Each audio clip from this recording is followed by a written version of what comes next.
Kaum wanita yang dikasihi oleh Tuhan, saya sampaikan shalom. Salam sejahtera di dalam kasih Tuhan kita Yesus Kristus. Hanya oleh karena anugerah dan kemurahan Tuhan, pada sore hari ini kita dipertemukan kembali.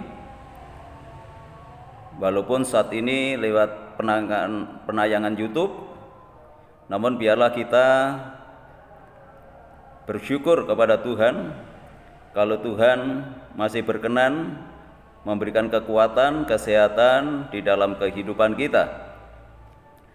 Nah, untuk itu marilah kita baca di dalam Injil Lukas pasal yang ke-7 mulai ayat 36 mulai sampai ayat yang ke-43. Hidup yang berkenan kepada Tuhan. Demikian firman Tuhan. Seorang Farisi mengundang Yesus untuk datang makan di rumahnya. Yesus datang ke rumah orang Farisi itu lalu duduk makan. Di kota itu ada seorang perempuan yang terkenal sebagai seorang berdosa. Ketika perempuan itu mendengar bahwa Yesus sedang makan di rumah orang Farisi itu, datanglah ia membawa sebuah buli-buli pualam berisi minyak wangi. Sambil menangis, ia pergi berdiri di belakang Yesus, dekat kakinya, lalu membasahi kakinya itu dengan air matanya dan menyekanya dengan rambutnya. Kemudian ia mencium kakinya dan meminyakinya dengan minyak wangi itu. Ketika orang Farisi yang mengundang Yesus melihat hal itu, ia berkata dalam hatinya, jika ia ini nabi, tentu ia tahu siapakah dan orang apakah perempuan yang menjamahnya ini. Tentu ia tahu bahwa perempuan itu adalah seorang berdosa. Lalu Yesus berkata kepadanya, Simon, ada yang hendak kukatakan kepadamu. Sahut Simon, katakanlah guru. Ada dua orang yang berhutang kepada seorang pelepas uang. Yang seorang berhutang 500 dinar, yang lain 50. Karena mereka tidak sanggup membayarnya, maka ia menghapuskan hutang kedua orang itu. Siapakah di antara mereka yang akan terlebih mengasihi dia? Jawab Simon, aku kira dia yang paling banyak dihapuskan hutangnya. Kata Yesus kepadanya, betul pendapatmu itu.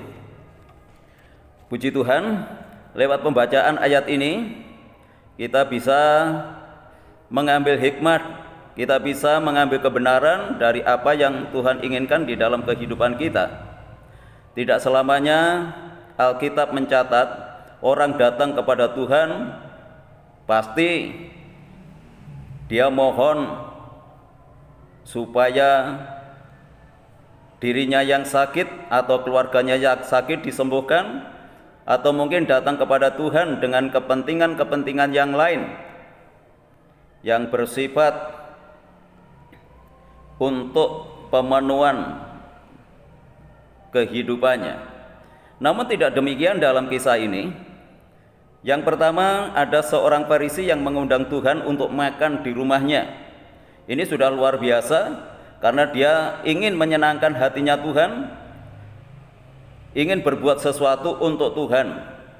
Itu sebabnya orang Farisi ini datang kepada Tuhan untuk menjamu Tuhan bersama dengan murid-muridnya. Itu yang dilakukan oleh orang Farisi. Di tengah-tengah kegembiraan, di tengah-tengah kesukaan, secara khusus orang Farisi ini menganggap bahwa apa yang dilakukan itu sungguh-sungguh boleh menyenangkan hatinya Tuhan. Namun ada seorang yang lebih lagi berbuat untuk Tuhan, yaitu seorang wanita. Dikatakan seorang wanita yang berdosa. Orang lain saja menganggap bahwa ini adalah orang yang berdosa.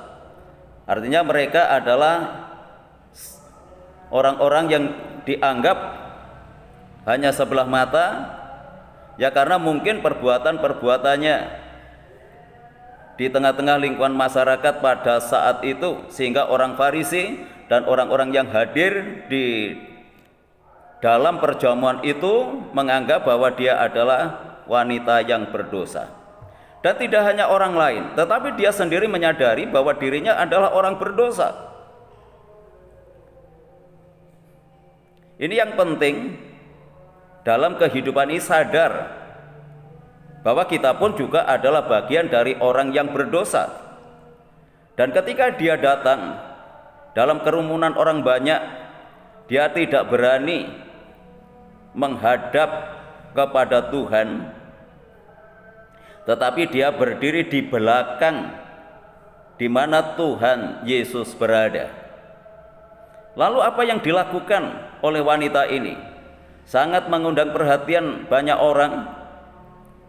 Apa yang dipersembahkan oleh seorang wanita ini, yaitu dia membawa buli-buli yang berisi minyak wangi. Apalagi yang dikatakan minyak wangi itu adalah kebutuhan daripada seorang wanita. Tetapi itu yang dipersembahkan, apa yang ada di dalam hidupnya kepada Tuhan. Minyak wangi itu dipecahkan, ditumpahkan, dan dia sambil menangis di bawah kaki Tuhan dan mengusap kakinya Tuhan dengan rambutnya. Dan apa yang dilakukan oleh wanita ini sungguh-sungguh membuat perhatian banyak orang.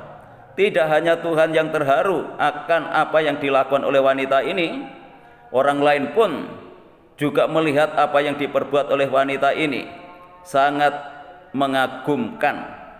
Karena selama ini mungkin mereka tidak pernah melihat orang yang datang kepada Tuhan yang membawa sesuatu yang sangat berharga di dalam hidupnya. Ya, kalau kita melihat kisah-kisah Alkitab, mereka datang minta kesembuhan, mereka datang minta ini, minta itu. Tetapi wanita ini datang untuk membawa persembahan yang terbaik untuk Tuhan.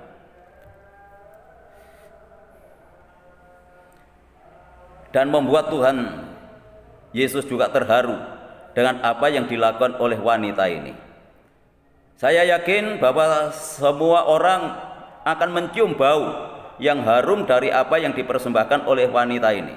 Jadi tidak hanya Tuhan yang menikmati keharuman itu, tetapi setiap orang yang hadir di tempat itu juga menikmati keharuman apa yang dipersembahkan oleh wanita ini.